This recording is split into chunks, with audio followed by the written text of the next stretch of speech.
Салам достор, биздин каналга жазылыңыздар. Башкалар көрсөтпөгөндү биз көрсөтөбүз. Уважаемый мэр города Бишкек Азиз Суракматов, это что вообще такое? Порнуха в центре города. Это у нас новый парк, который открылся на Южной магистрали, где вот рядом с топиариями открыли такой вот автокинотеатр. Пожалуйста, вот оно. Порнуха.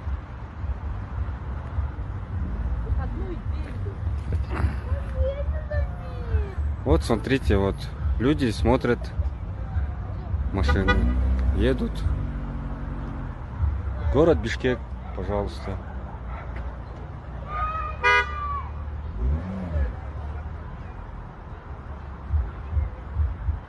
Капец. Никебиз жок, боюмда бар. Бул күнөөбү? Албетте күнөө. Жанагы көп баскан аяк чок басат деген ушул. Ошентип бир алаканда жериңе кыла албай калсаң, ошентип күнөөкөр болосуң. Эми дароо нике кыйдыр. Дароо нике кыйдырып, эми абериңи жаап кал эми тезинен. Болбосо мындан да көбүрөөк болот. Анан өтүп кеткен күнөөңө тооба кылсаң, иншалла бардыгы жакшы болот. Деги эле урматтуу бир туугандарым, урматтуу кыздарым, урматтуу балдарым, инилерим, үкөлөрүм, карындаштарым, инилерим, бул абийирсиздик.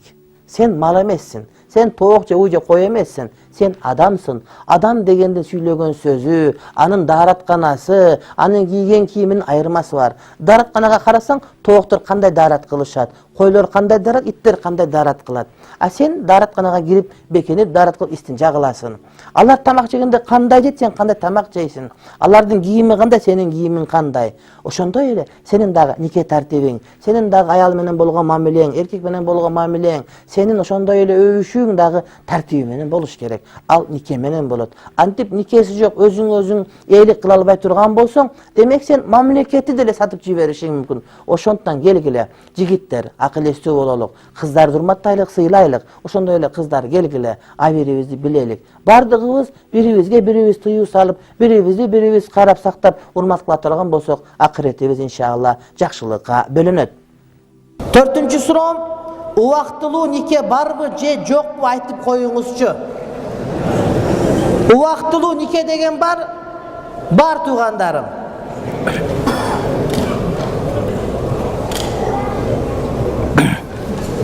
Бирок мына ошол убактылуу никени биз сойкулук деп билебиз. Узмакорлук. 3 күнгө, 5 күнгө мынча акчага деп нике кыйып ала турган болсо, же 1 айга же 5 жылга деп, убакыт эле белгиленген болсо, бул сойкулук болот. Бул күнөө, бул арам. Бул динде жок маселе. Анан нике маселеси боюнча кээ бир адамдар подъездерге отуруп алып, айрыкча Москвадагы ушундай бир домдордун бурчтарына отуруп алып, паркка отуруп алып нике кыйып кое турганда толтура. Онун күйөөсү барбы, жокпу? Онун аялы барбы, жокпу? Онун атасы билеби, жокпу нике кыйдыра берет. Ошон үчүн расмий мечитке келип, ошол жерде нике кыйдырганды үйрөнүшүбүз керек. Жашообузга маани беришибиз керек. Көрүнгөн кыйып берет десе эле кыйып берсе боло берет деп, эртең таппай каласың. Кыяматка барганда ошол жооп берет дейсиң. Ал өзүнө жооп бере албай сага кантип жооп берет? Алданып каласың сен. Ошон үчүн атайын муфтийге келгиле. Ошол жерде мечиттеги молдого келгиле. Ошону сурагыла.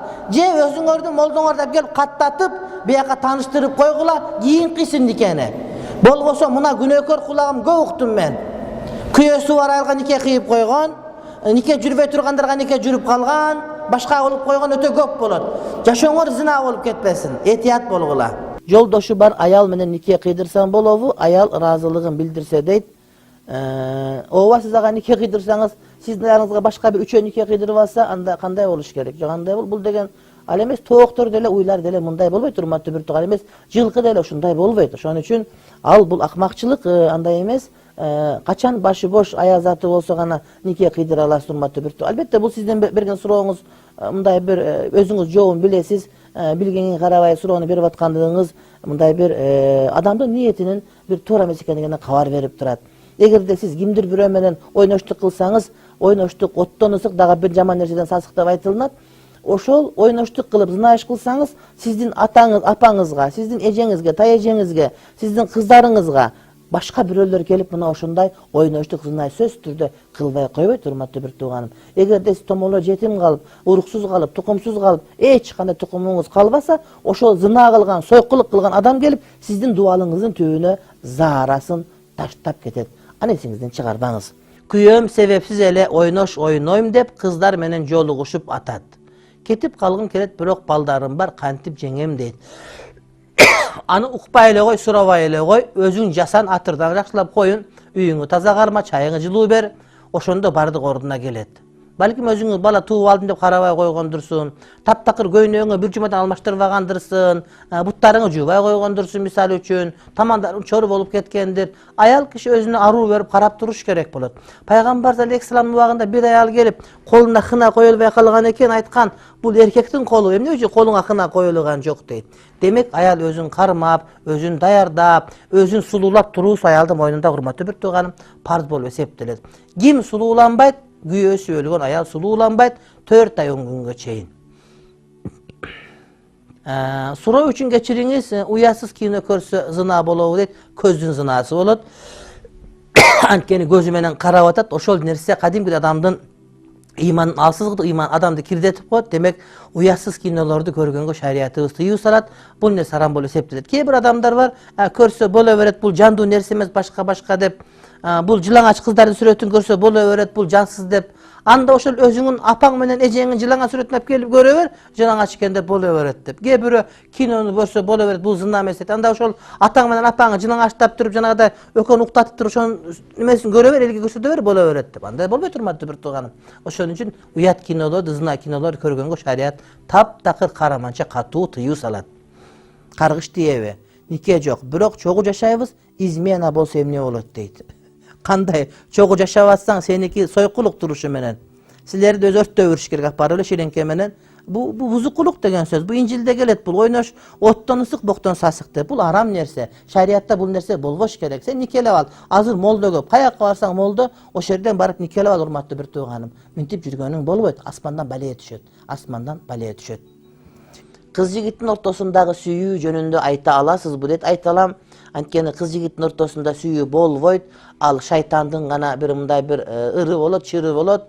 Жакшы көрүү болот. Кызда менен жигиттин ортосунда жакшы көрүү болгондон кийин, нике болуп, үйлөнгөндөн кийин сүйүүнүн бар никеден кийин башталат. Никеге чейинки сүйүү деген бул шайтандын көркөмдөп койгон кызыктыруусу гана. Шайтан адамды азгыргысы келет, бири-биrini жакшы көрсөткүсү келет. Анан көп адамдар үйлөнгөндөн кийин дароо ажыраш не десе сүйүүм түгөнүп калды дейт.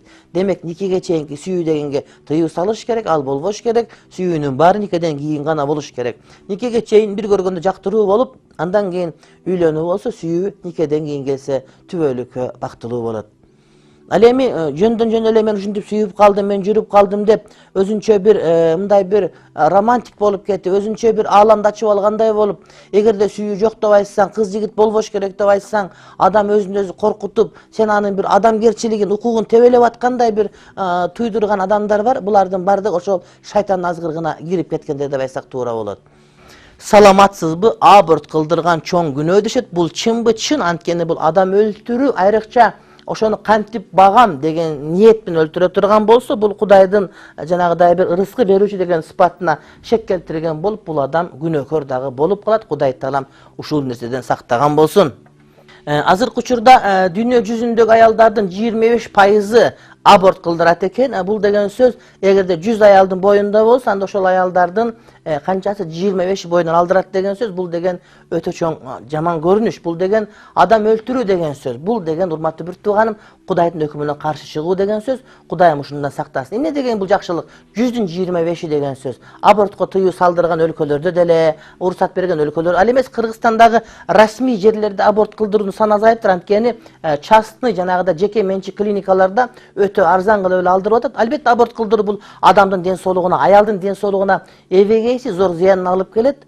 Ошол бойго бүтүрбөй коюунун же боюндагы баланы мындай бойго болбой калуунун эң эле жөнөкөй жолу катары ушул абортту көрүп алган таптакыр бул туура эмес маселе. Деги эле ушул маселени алдын алуу үчүн адамдарга эмне жеткирүү керек? Адамдарга дин жеткирүү керек. Кече мынакей филармониядан баштап КТРКга чейин жанагы гейлерди чыгарып койду деп Илим Карыпбеков деп адамдар көтөрүлүшкө чыгып басып келишти. Жеке Maňa dagы çykyrı bolgany ki men bargan jerim jok, antkeni jeki meniň göz garaşynda baamda balkim tuurasy mına uşul.